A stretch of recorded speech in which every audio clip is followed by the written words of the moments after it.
I'm not a doctor, I try to help, but I'm not an expert. Hello, I'm the mental illness patron, and this is my introduction to depression. I've been suffering from mental illness for a while. I know I don't have it as bad as other people. Sometimes that sentence makes me feel better, but usually the other times it makes me feel worse. I suffer from anxiety, depression, OCD, and ADD. I've been suffering from anxiety, OCD, and ADD ever since I can remember. What really turned my life upside down was getting depression when I was 18.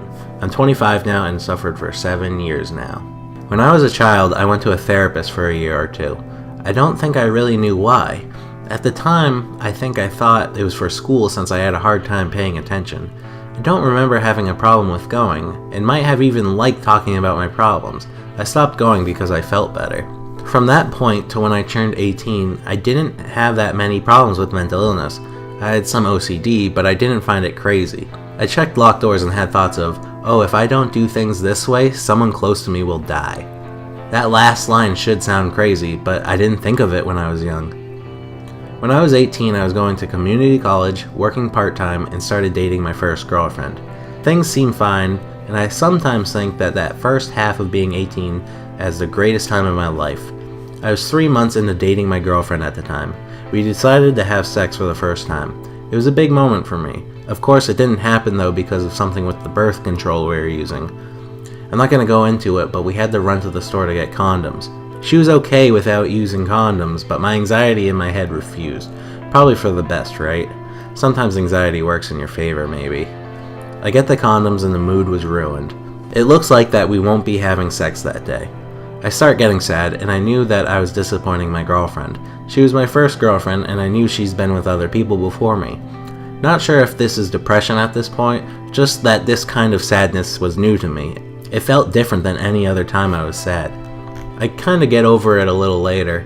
Later on, we get back in the mood, and I couldn't get an erection. Anxiety was getting the best of me again. I knew there was nothing wrong since I've got erections before. I gotta give it to my girlfriend at the time. She helped me through it and I was able to get it working. I tried being on top, but I lost the erection very quickly. She helped again, but went on top. That barely worked, but I was able to keep going and finish. Not bad for a first time, right? Well, that's not what I thought. The next day I started thinking more and more about our previous relationships. It got into my head, and I started feeling worthless. I just want to say that I'm not blaming her for my sadness, and she really tried for years to get me better. From then on, I was just sad a lot of the time, and thought I was worthless. I had a very long list of trigger words that if I heard any of them, be it person, TV, or just saw a sign of the city she used to live in, I would get sad. It continued for months, and my girlfriend and I had many very serious talks about things almost every day, trying to figure out what's wrong and why I'm getting worse. It got so bad at times that I would hit myself and try to hurt myself. I started thinking about suicide daily. My girlfriend made me tell my mom, who is a nurse, about what's going on. I was lucky. A lot of people don't understand mental illness, but my mom understood. We set up an appointment with my therapist from when I was little. I started talking to him often and went to the doctors. I got prescribed meds, and they would give me side effects like not being able to finish after getting an erection. So I tried many different meds over the years. Things started looking up after a year. Then one day my girlfriend and I were in my room. My mom knocks and comes in to tell me that the therapy place called to talk to me and left a message. I blurted out, "Oh, maybe my therapist died." I said it so nonchalantly and as a joke. Mental illness has given me a morbid sense of humor. My mom leaves and my girlfriend and I go back to what we were doing. Later that night, my mom called to us from the living room to get out there quickly. They were watching the news and they reported that my therapist was missing. He was last seen going kayaking and that his vehicle was still at the parking lot.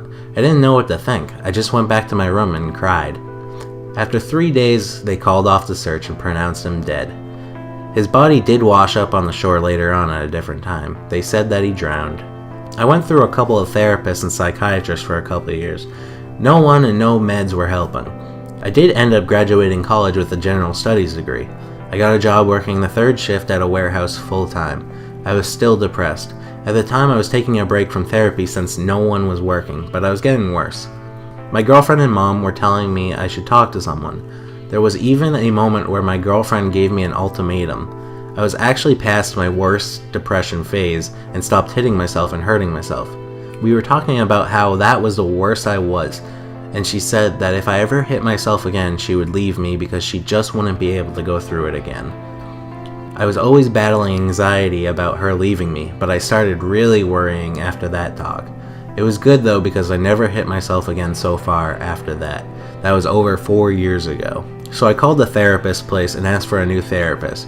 They said a new person just started, and they think I would get along with her. The only thing is that her office was in the same room that my previous therapist that died had. Might sound odd, but I was glad it was. I knew exactly where that was, and I wouldn't have anxiety about if I would find the right room. I ended up really liking this new therapist, and she suggested a new psychiatrist. I ended up liking him too.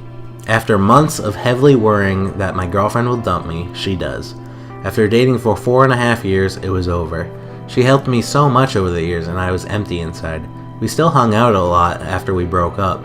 A part of me was very depressed that we broke up, while another part was just telling myself, well, this sucks, but you don't want to spend your life with someone that doesn't love you back.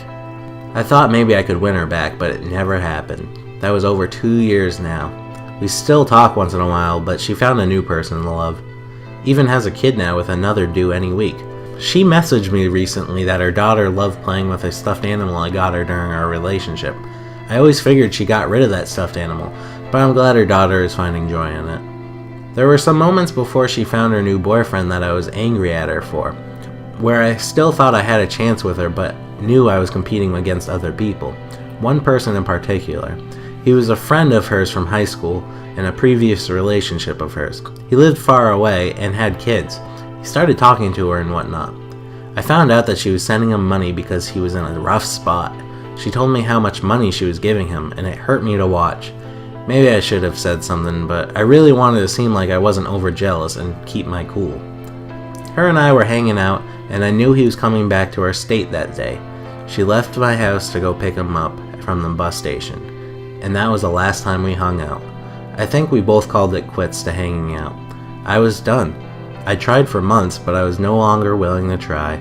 She never messaged me again to hang out.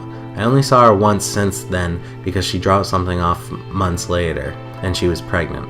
Luckily, she wasn't with that guy anymore and found a new boyfriend. I don't know much about the new boyfriend, but I hope he's not like the guy before. I was still depressed and all the other stuff.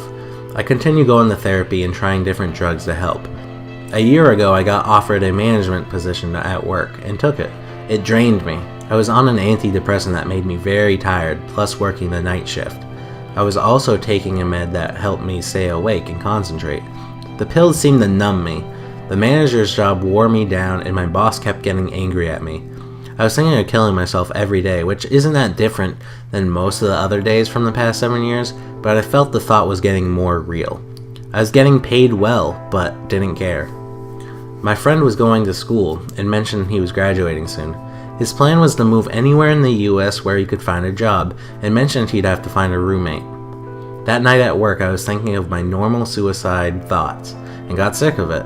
I said, if I'm going to kill myself, I might as well take at least one last risk in life.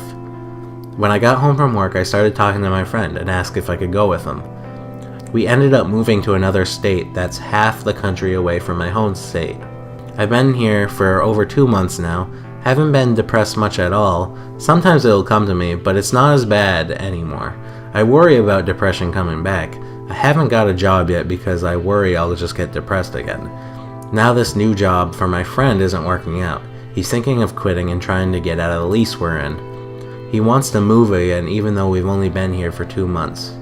I'm not sure what's gonna happen, and I can feel the clouds coming back as I'm clawing the ground that is happiness while I'm being dragged away. Thanks for listening to me.